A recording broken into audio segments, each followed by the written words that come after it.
There is no evidence whatsoever to validate mask wearing, social distancing, PCR testing, lockdowns, and school, church, and small business closures.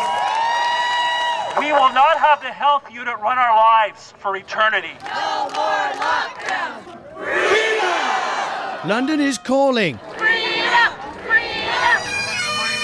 Canada's Forest City, that is, calling again for the end of lockdowns. No more lockdowns! No more lockdowns! No more lockdowns! I just want to know, when will this end? And I just hope it ends really soon. This is the other side of the COVID-19 debate. The voices you won't hear on CBC, CTV or Global News. In fact, their cameras were nowhere in sight.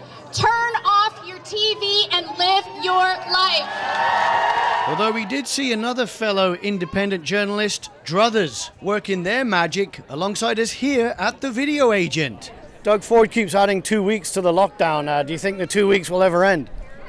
Not the way it's going right now. It's just going to be this continuous thing, right? Or maybe for the summer, ease up a little bit and give us our freedoms back and then take them away again. Located about 200 kilometres southwest of Toronto in the province of Ontario, London has a population of around 400,000 Canadians. With a large student population, London also plays host to a prominent financial district. It's also well known nationally for its contribution to manufacturing, technology and medical research. On May 15th, 2021, about 1,000 people took part in a rally at Victoria Park, part of an internationally recognised protest called the Worldwide Rally for Freedom. And London helped put Canada in the conversation. There are over 180 cities from around the world today standing, marching for peace, freedom, and human rights. The London City Police kept a low profile, conducting themselves professionally, in comparison to the heavy-handed tactics used by other police in different parts of the country. I'd like to give a big thank you to the London police, who have not harassed anybody here, who are letting you do your thing. Yay, London police, yay!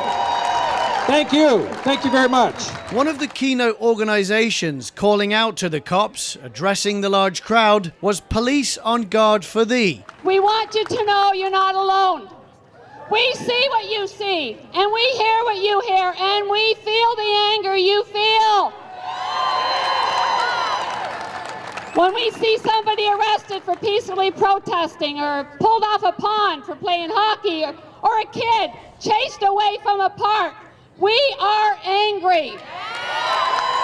Working with a constitutional lawyer in Toronto, the organisation has filed a statement of claim lawsuit against the federal and provincial government. We are suing the Attorney General of Canada, the Attorney General of Ontario, Doug Ford. We're also suing the police chiefs of the Toronto Police Services, York Region, Niagara Regional, Ottawa, and Hamilton Police. Don't even get me started on pastors being arrested and thrown in jail and churches being blockaded. From the Church of God in Alma, Ontario, and at the epicentre of his ongoing standoff with the Ontario Provincial Police, Pastor Henry Hildebrandt made a surprise appearance at the rally. When we remove the very foundations of this country, we are going wrong. We're going wrong. And our previous leaders knew that. And they said, worshiping God is a right, is a freedom. And we are right. We have not done wrong.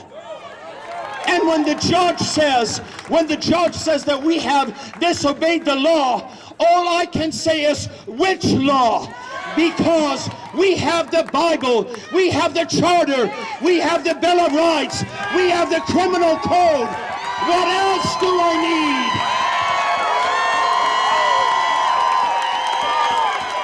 Let me just say, it's not just about church, it's about businesses, private lives. Our beautiful land of Canada is in danger like never before. And we will stand up and we will keep on saying, God, this is our land, keep it glorious and free. The What about the cops? Like, they just walked into Pastor Hildebrandt's church, like, and they changed the locks. What about those officers in there? What are they going to do? I back the blue 150%, but they are violating our charter rights. They are wrong. Do you think they know that? I can't speak for them. I honestly don't know. I can't speak for them, but I don't know how they sleep at night when they went into that church. I don't know how you look yourself in the mirror. Keep in mind that many police officers out there that you don't hear about are adhering to their oath, and they are really the heroes in professionalism in the background, ensuring that they do not violate your oath. It does not take a majority. It takes an irate minority that is willing to keep on going, keep on going. Lord bless you, Lord bless you. God bless you, and God bless Canada. The true north, strong and free! Crystal Pitter and Kristen Nagel are two nurses who are becoming quite popular within the Canadian freedom movement. They've both been instrumental in founding an organisation called Canadian Frontline Nurses. It's an honor to stand up here beside Crystal Pitter, who is the actual original nurse whistleblower.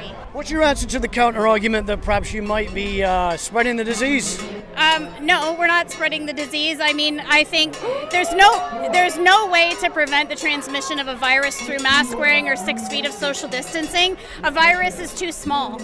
And the fact that it's 0.1 microns in size, you're not going to prevent transmission. I mean, there are going to be people that, and end up with an infection. But we have dust, we have sickness all the time, and I'm not trying to minimize that, so I don't want people to take the wrong idea away from what I've just said. But I think to lock down an entire world to save a few is not, there's no evidence to support that. Media outlets published defamatory articles in relation to my Facebook posts last summer. I was falsely portrayed as a terrible person, a danger to society, a conspiracy theorist, and many demanded that my license to practice nursing be revoked. Are you going to be a nurse again? That depends. That depends on whether or not the corruption is dealt with, because at this point in time, the nursing, actually just the healthcare field altogether, the system is corrupt. And until it's completely destroyed and rebuilt from the ground up again, I'm not going to be working in that environment. Have you been ousted by the establishment?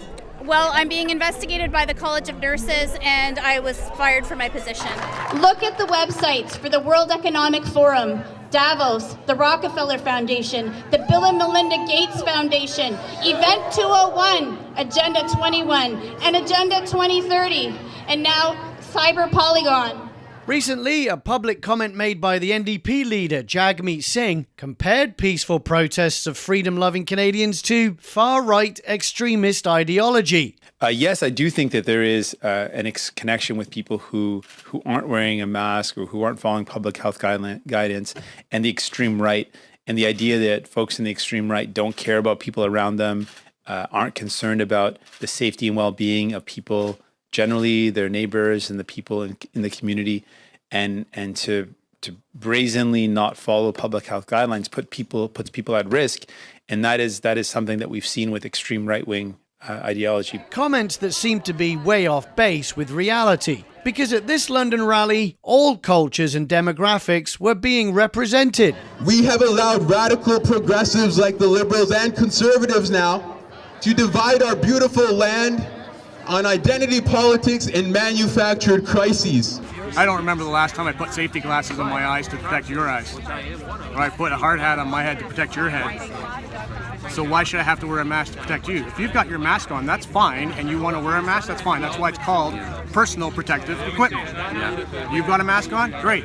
Don't make me wear a mask. No vaccines! No vaccines! Vaccine Choice Canada, an organisation that's been fighting for informed consent and voluntary medical choice in Canada for 40 years. The government is pushing hard to not just promote the vaccines, but to coerce people. So we need to work together to make sure that we all stand up for our rights, because we do have constitutional protections on this, but we need to actively ensure that that is recognized. There might be somebody watching this who doesn't want to get the vaccine necessarily, but their work is sort of saying, well, hey, we need you to. or you're a bad employee. We do have a section on our website that's very easy to find. If you hop on there, we've got videos and that explains what your rights are, some remedies. There are different professional groups who are actually initiating legal action to secure those rights. So the best thing for them to do is hop on our website, search around for information and send us a question if they like. If you know somebody who has already sustained a vaccine injury from that COVID vaccine, can you raise your hand? That's a decent number for a size this crowd, and it's only been out for a few months. We've fallen behind, apparently, in our vaccine rollout that has worked to our benefit. What's your thoughts on the vaccine? The mRNA, what are they going to do to people in about 2 or 3 years?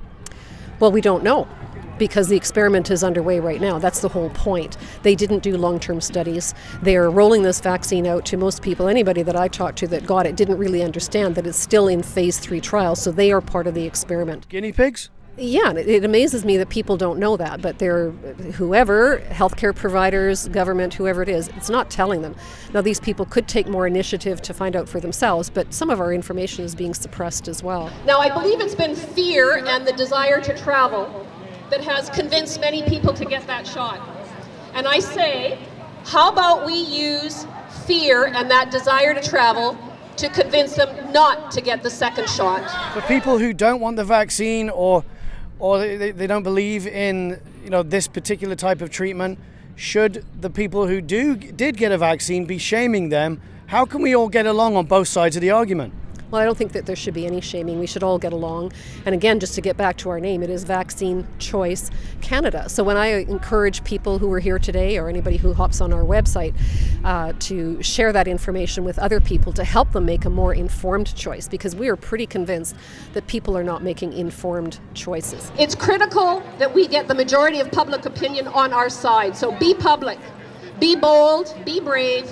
Speak up on social media, don't be shy. Vaccine Choice Canada has 2 charter challenges currently before the Ontario Supreme Court, both addressing medical freedoms. If they haven't finished the phase 3 trials, how can you make a fully informed decision? You can't. Questions as to the origins of coronavirus still not properly answered, and just 2 more weeks, friends, says Doug Ford. And as for the Mayor of London, Ed Holder, well, he's on record back in November saying that protesters are just looking for attention and that he wants no part of it.